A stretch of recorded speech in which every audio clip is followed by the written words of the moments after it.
Summer of 2021, I walk into a room where I think there was one other person around my age, and everybody else is 22, 24, early 30s. And I'm just like, wow, this is wild. This is crazy. And it was amazing. And I loved it.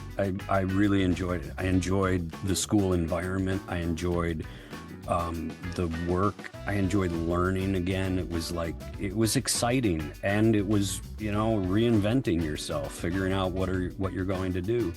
Hello, you are listening to the Late Bloomer Living podcast. I'm Yvonne Marchese, your host, and I'm so happy you're here. I created this podcast to give you inspiration and let you know you're not alone in feeling stuck in midlife. I also invite you to join the Age Agitators Club for women, where we come together monthly to hatch our plans for making waves as we age. Being part of this community for women will remind you on a regular basis that you're not too old, and it's never too late to do that thing you've been thinking about.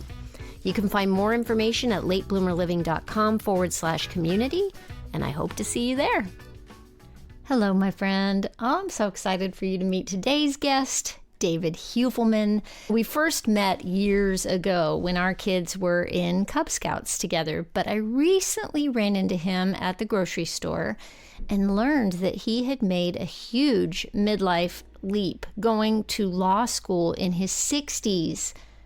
Imagine deciding to go to law school in your 60s. That's exactly what David did after a long career in theater, event production, and city government. His story is proof that reinvention is possible at any age. If you've ever thought about going back to school or making a big career change, but felt overwhelmed by the idea, David's story is going to inspire you. We talk about what it was like to be the oldest student in the room, overcoming imposter syndrome, and how his background in theater surprisingly prepared him for a legal career. And be sure to stick around, because later in our conversation, David shares how his age and a sense of curiosity helped him get through law school. And we talk about how playfulness can change everything and the surprising ways he's helping kids and families through his work today. This conversation is chock full of inspiration. So, without further ado, here's David Heuvelman. Let's go. David, thank you so much for being with me today. I'm excited to have you here, and I can't wait for people to hear your story. I am so excited to be here and talk with you today. It was so much fun when I ran into you in the grocery store and found out what you're doing and how the synergy of that was just really fascinating to me. Yeah, how long did we stand there in the grocery aisle It was talking? like 15 minutes. People were like, can we get by, please? And it was still, I think the aisles were still, you were only supposed to go one way because it was still in the pandemic. Right. It was still COVID time. Yeah, it was still COVID time. Little footprints on the floor leading you one way and the other. Oh my gosh. Yeah, that was crazy. Yeah, that is crazy. So we have a lot in common, David. We have a theater background that we share. So how did you end up doing what you're doing now, which is you went to law school? Yeah, I went to law school in my 60s. It's crazy. You talk about making a leap. It is a leap, but it was a leap that just felt right. I made the right choice to do this right now in my life. How I got here is a crazy story. I grew up in the Midwest, outside of Chicago, a little town in northern Illinois. My sister and I got involved in youth theater and the arts, and I ended up going to a little liberal arts college, Carroll College. Now it's called Carroll University because it has a couple of schools associated with it. At that time, it was small, lovely, in Waukesha, Wisconsin, and I was a theater generalist and a theater background. So I did, I was a director, designer, actor. You did everything when you were there. And I was thinking about going into technical direction, and I ended up getting an acting internship at the Milwaukee Repertory Theater, and I got really hooked. First play I did with them, I was in a production of Shakespeare's Henry IV, Part 1. I fell in love with Shakespeare. I went to American Players Theater in Spring Green, Wisconsin, did the summer season there, and ended up going to grad school in Montgomery, Alabama at the Alabama Shakespeare Festival. I didn't know you went to Alabama State. Alabama Wow. Shakes, it was great. They had a 2-year master's degree program through University of Alabama in Tuscaloosa. Hmm. So, I'm a Crimson Tide, roll tide, roll. Very Yeah, cool. and I ended up doing regional theater work out of Chicago. I would go down to St. Louis, did a couple shows at the Repertory Theater St. Louis, and they were like, "It's so nice. Chicago actors never want to leave Chicago." And I was like, "Really?" Because all the people that I knew were out of New York and they all did regional theater. So I ended up moving to New York and did a lot of regional theater. I loved theater and I loved the language of it, but the business side of it, I didn't mesh very well. I I, also was doing, I did a lot of backstage work, to make a living, and I ended up doing fashion shows and big events, and then met my wife, fell in love. We had the classic showmance. We met doing a play together, and we ended up dating and meeting each other's friends, and it just gelled, and we fell in love, and got married, which then led me to being like, I don't want to go out of town anymore. right. Um, I like being at home with my, this family I'm starting, and so it was funny. It led me into doing more of the backstage work and more design and technical direction, and I ended up opening up a small scenic studio with a couple of partners. And we were building, funny, weird gags for haunted houses. We built, scenery for a couple of off-Broadway shows. We did a lot of different things. And we were growing, we were doing fine, but this was around 2008 and the bottom fell out. The Hmm. markets crashed, the businesses were going under right and left, and we lost basically all of our business overnight almost. And so Wow. we closed the doors, and by that point we had moved out up to Norwalk up here in Connecticut. So I went to work for a little theater here, Music Theater of Connecticut. And I did scenery and stuff for them. And then one of the companies that I had done a lot of freelance work for hired me full time. And so I was commuting to New Jersey every day. Oh That my was gosh. crazy, which led Wow. me into another company out of the city that's a big events company. They do, weddings and bar mitzvahs and birthday parties, but for the 1%. I did a Mm-hmm. $5.5 million birthday party in Cincinnati, Ohio for a guy's 60th birthday. It was crazy. We had a That is helicopter stunt mind-boggling. show. I mean, yeah, I mean, Wow. and I became a site manager for them. So I was the first guy to show up, get everything ready. Our crews would come in.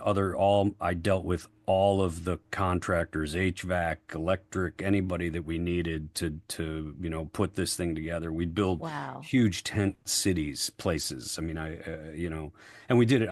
I worked for them for a while, and a guy that I had known for years has a video production company here in town, and he offered me a job, director of operations. When I started working for him, I had a small warehouse staff and I'm moving equipment all over the country, running that warehouse. And it was great. And then the pandemic.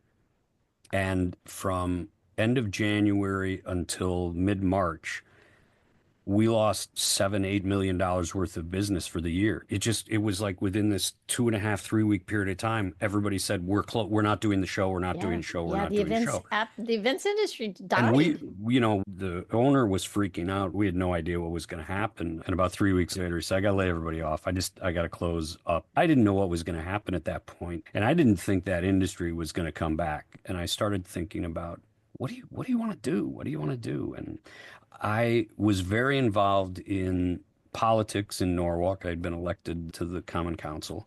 I was also involved in special education, and I was on a number of committees for that because we have a son who has special needs. And it, I just thought, I think I want to go to law school. I said to my wife, I'm going to take the LSAT and see what score I get and maybe go to law school. And she's a landscaper. So the pandemic hit and her business, they exploded. They were working nonstop. I mean, because everybody was home, they're all fixing their houses and their yards and doing all this work. Right. So she was working, thank God for that. And, Yeah. and I was like, well, I'm going to take the LSAT. And she was like, "Are you- okay. Because I became stay-at-home dad. I was the at-home schooler, right? And it was crazy. I took the LSAT. I applied to some law schools, and I decided to do local, to go to Quinnipiac University. And summer of 2021, I walk into a room where I think there was one other person around my age, and everybody else is 22, 24, early 30s. And I'm just like, wow, this is wild. This is crazy. And it was amazing, and I loved it. I really enjoyed it. I enjoyed the school environment. I enjoyed the work. I enjoyed learning again. It was exciting, and it was, reinventing yourself, figuring out what you're going to do. I graduated this last year, May of 24, and then studied for the bar, which is seriously one of the most brutal experiences I have ever had in my life. It's a 2-day test that the first day is writing essays, and the second day is doing 200 multiple choice questions Oh, that are designed to trip you up. oh, But I took the bar, passed the bar, and was admitted last month, actually, November 8th. And so, yeah, so congratulations. I am now an esquire, an attorney, and my son loves saying that. He thinks that's the funniest thing on earth. And I've launched a new career. I'm very involved in juvenile justice and special education law, and that's sort of what I'm pursuing in this world. It's fascinating to make a change like that.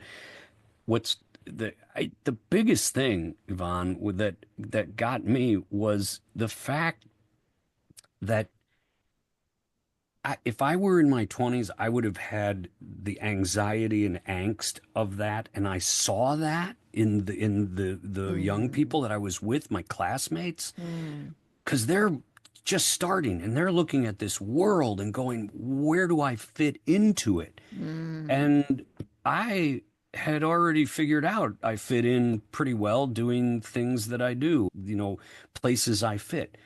So I wasn't worried about that because you bring this life experience to something, and then you look at the young ones and you go, wow, you have this whole thing in front of you. You're going to be fine. They're freaking out, and you're like, you're going to be fine. You'll be fine. And it's been an amazing ride. I remember how much more intense challenges felt in my 20s. Yeah. Everything felt so life or death. I think about all the experience that you built up through a life in the theater. You know, it's amazing how theater can prepare a person for the real world. And I don't think a lot of people know that. I mean, you have to be so flexible when you're working in the theater. There's the collaboration, ready to pivot in a moment to accommodate a problem and problem solve, right? And all that stuff must be serving you well now, especially since you've been the person on stage and you've been the person backstage, which is kind of unique. And I think that that probably has served you really well. Do you think so? Yeah, I agree. The other part of it is, and it's sort of my philosophy, I don't believe there are problems. I believe there are solutions. Let's go Mm, find the solution. And, you know, uh, it's that improvisation quality, that being able to know how to pivot, how to change a path, and being able to let go of a path that you thought that's how this has to be. I always think of, when you're rehearsing something and you're rehearsing a scene for the theater, and you're looking at what's my motivation? What's the action that I'm trying to do here? And all that stuff that you sort of, learn as an actor, and then you realize, well, that's how you live your life. So I agree with you, man. The world of the theater prepared me for a lot of things that I never realized it had prepared me for. the other thing, and this is me, I've always been a curious person. So curiosity, and I try to instill that in my son. Be curious. Find out what that's about. Find out that thing. What is the thing they always say, try to go through life always looking at it through the eyes of a child because they're on a journey of a constant discovery. A little toddler, everything's new, everything's exciting. And if you can sort of bring that childlike perspective to everything that you do, you know, I I understand it more being older now, how that feeds you. I have a It's, question for you that's yeah, go burning a ahead. hole in my brain right now because I'm on a quest of a sort or an inquiry into the idea of how to be more playful in my life, which is tied to curiosity, very much so. And it's about allowing myself more time to play, for one thing, because when you started talking about that childhood curiosity, that's what led me down this path. I'll just say that. Because as kids, when we are kids, that's the key to learning is that curiosity and play. And that's how kids learn. That's how we learn to walk. That's how we learn to talk. Experimentation, playfulness. When kids play, they don't have a goal in mind. There's no structure to it. They just play and they learn from play. And that's how all the wiring and firing happens. And then as we get older, it gets like beat out of us or stuffed down. It's like, no, now you need to be responsible. Now you need to buckle down and get the things done and be a good citizen in the world and earn a living. And so, my question for you is, do you play? Do you make time to play? Do you feel like you incorporate that into your existence, like your daily existence?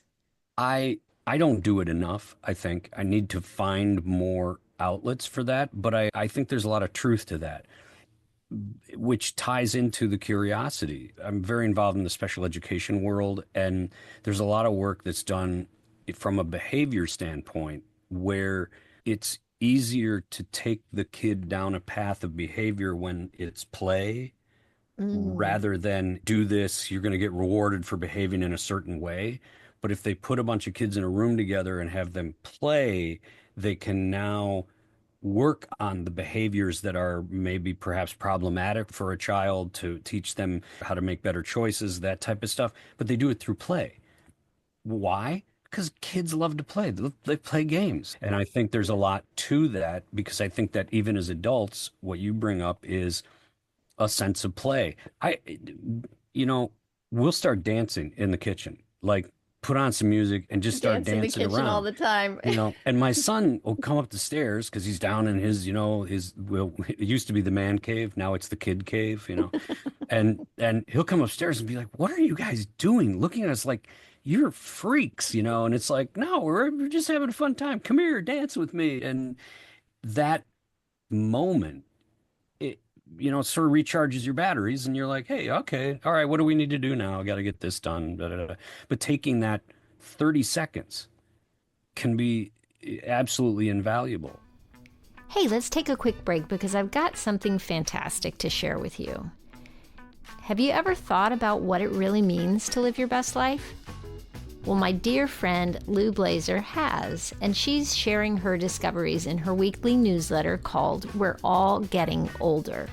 It's a newsletter for anyone exploring personal growth, intentional living, and embracing joy, especially in midlife and beyond. Lou has this wonderful obsession with the idea of dying happy, and she shares her insights on how to make the most of our lives right now, every week.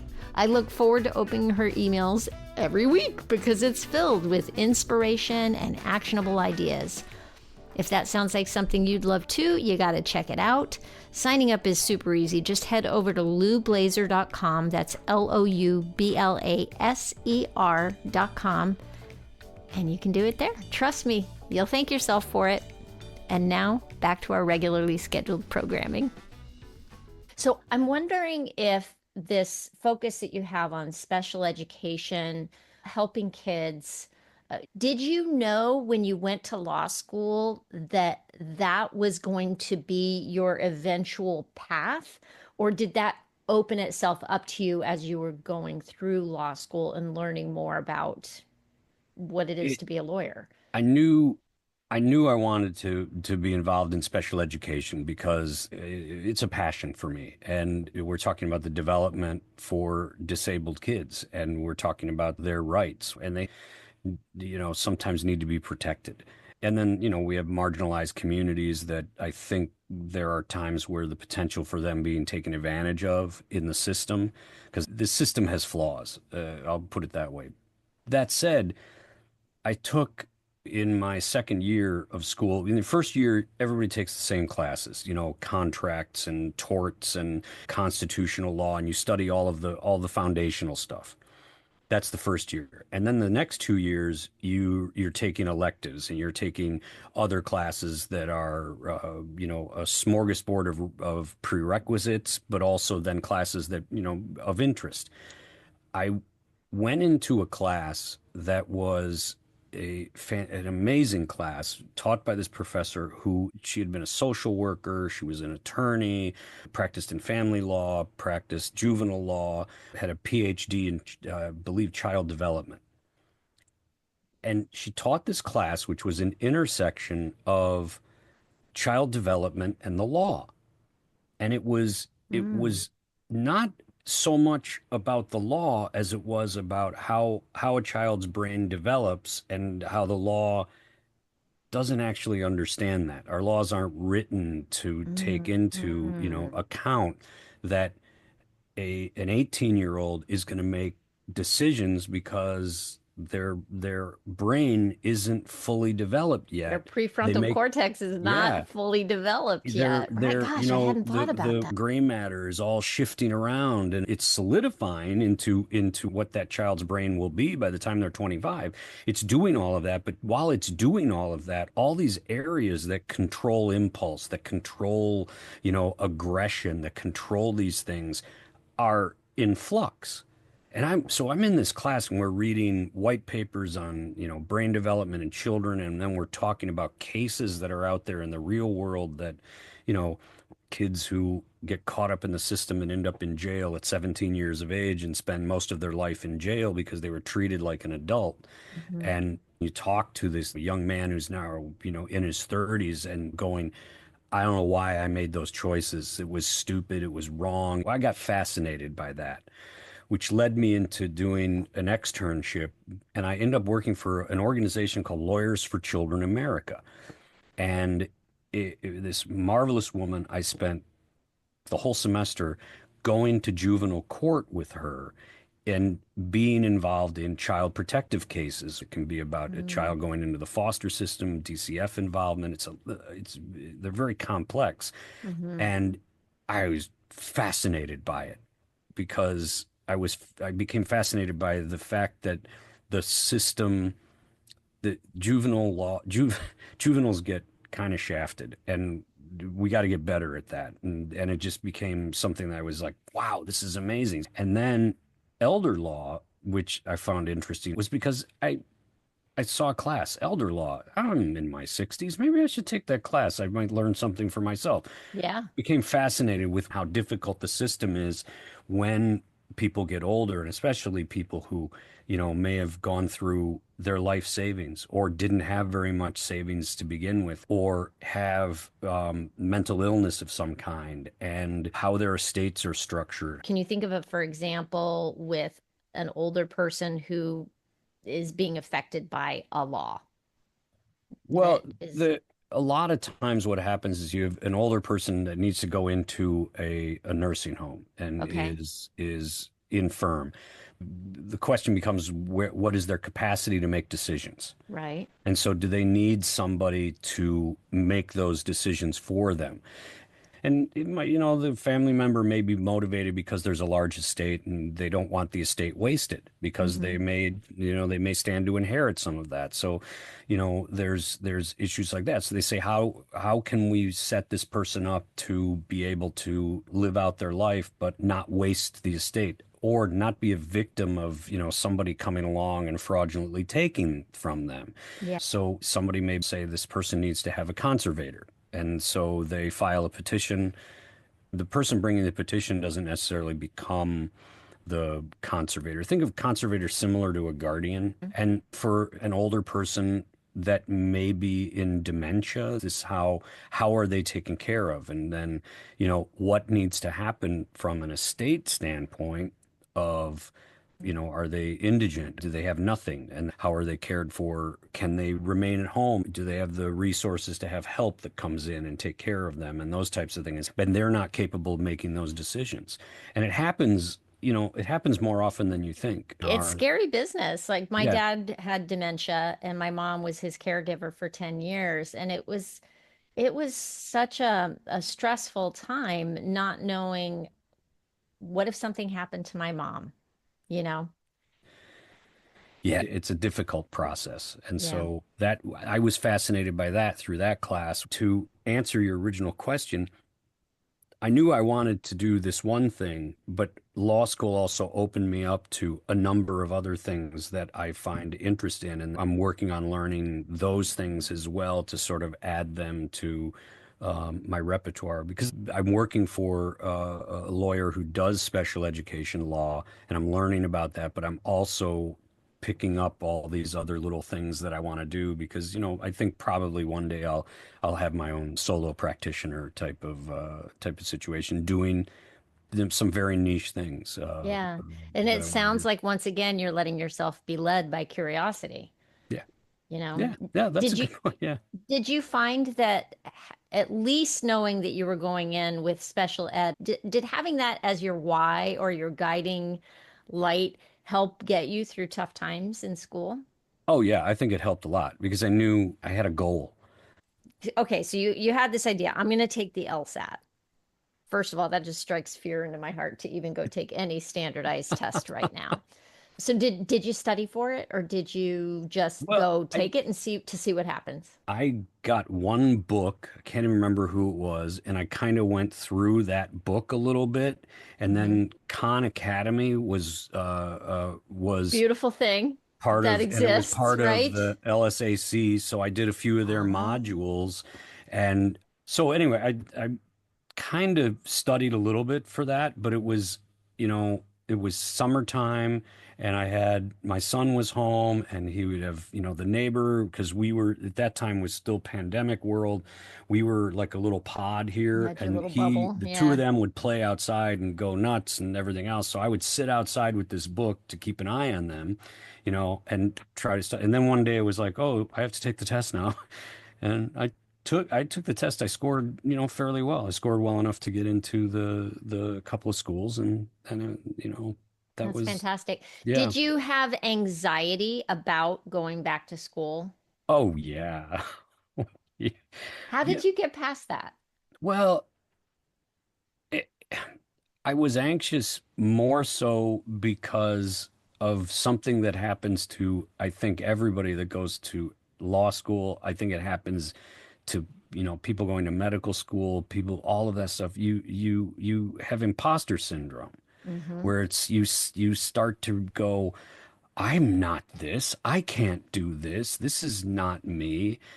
And it for me, the anxiety was also a little bit more of like, wow, I'm really old here. And, how am I going to fit in? Is there going to be an ageism thing? How is that going to work? And, so a little bit of that. And I got to say that it was being there the first day and the dean of the school, she spoke, the first meeting, and the dean said this thing about Quinnipiac's philosophy, and their philosophy being, we're trying to create the whole lawyer. So we want you to approach the law from who you are. And I really appreciated that. And a lot of that may go back to the theater background and the idea that when you're, trying to find what's the seed of this character, that type of thing.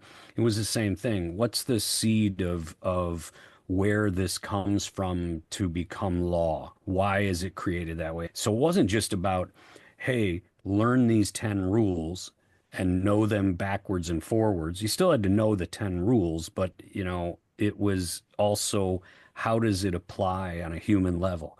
And that I think helped assuage my anxiety in the beginning. But you still had moments where you're anxious about things. So you mentioned maybe having a fear of a little bit of ageism being an older student. Did that come to fruition or was it a non-issue?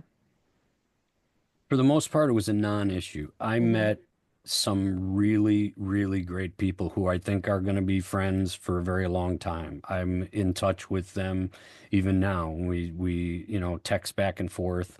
They were part of a study group that I was in. We would run ideas past each other. We would seek each other out. That was great for me. I enjoyed that feeling of, camaraderie. And those particular people, not once did I ever feel that they looked at me in any other way other than, a peer in that sense, and not Mm-hmm. looking at me like, oh, you're the old guy. Um, but I'll be honest with you, there were some students there who I felt looked at me like, what? Why are you here? Mm-hmm. You're taking up space, and Mm-hmm. it's like, and I would think to myself, gosh, you have a lot to learn about the world. I look forward to you learning all of those things that I learned in the 40 years before I came here. It's also interesting because the competition feeling of like, I've got to get an A, I've got to be the top of the class. I didn't feel that way. And because, product of my age, I just was like, I'm here because I want to do this thing in this new chapter. I'm not here thinking about I have to have an A, I have to be in the top 10 of the class. I'm like, I'm happy to be in the middle of the pack and enjoy my learning. But the other thing is, you get cold called a lot in law school. Mr. Heuvelman, tell us about that case. And it's like, okay, you just got called, start answering the question. But there were also professors who would open it up and say, anyone would ask a question and it would be dead silence in the room and no one would speak. I don't know if it's a youthful, being Timidity. timid Yeah. Yeah. and Yeah. being afraid of saying the wrong answer. Mm-hmm. And I would just be like, okay, I'll answer it. I don't know if I'm right or wrong, and frankly, don't care because if I'm wrong, you're the pro in front of me who's gonna explain why I'm wrong, and that's gonna get me to learn something. I want to ask you one last question that I feel like is important to ask, which is what have you learned about yourself in going through this process?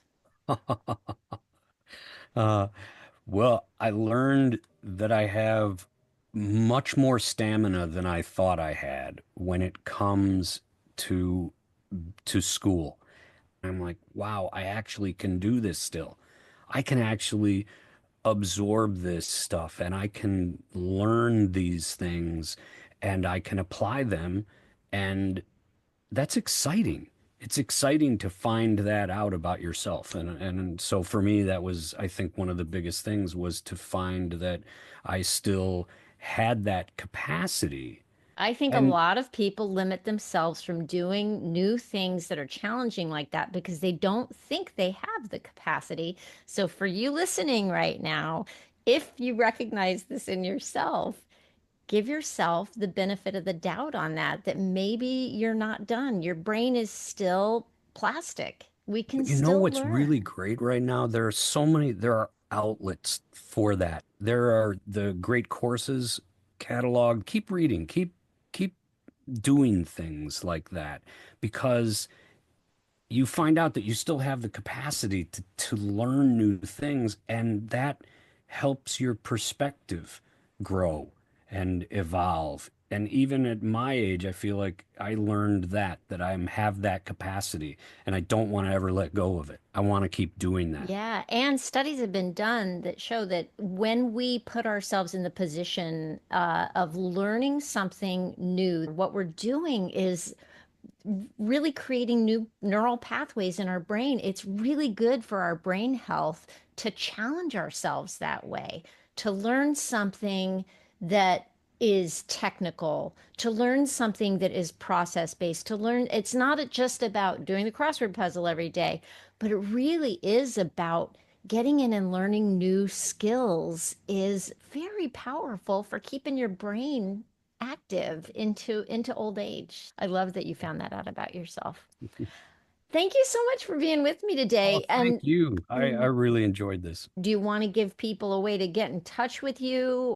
If you're interested in finding out about special education law or need help in that arena, you can reach me at my company. It's Keller Law is who I work for in Norwalk. I love to talk about things, as you may have figured out. Thank you again for being with me. Thank I'm you. glad we ran into each other in the grocery store. Oh, yeah. Well, there you have it. I don't know about you, but boy, going back to school at this point in my life kind of strikes a little bit of terror in me.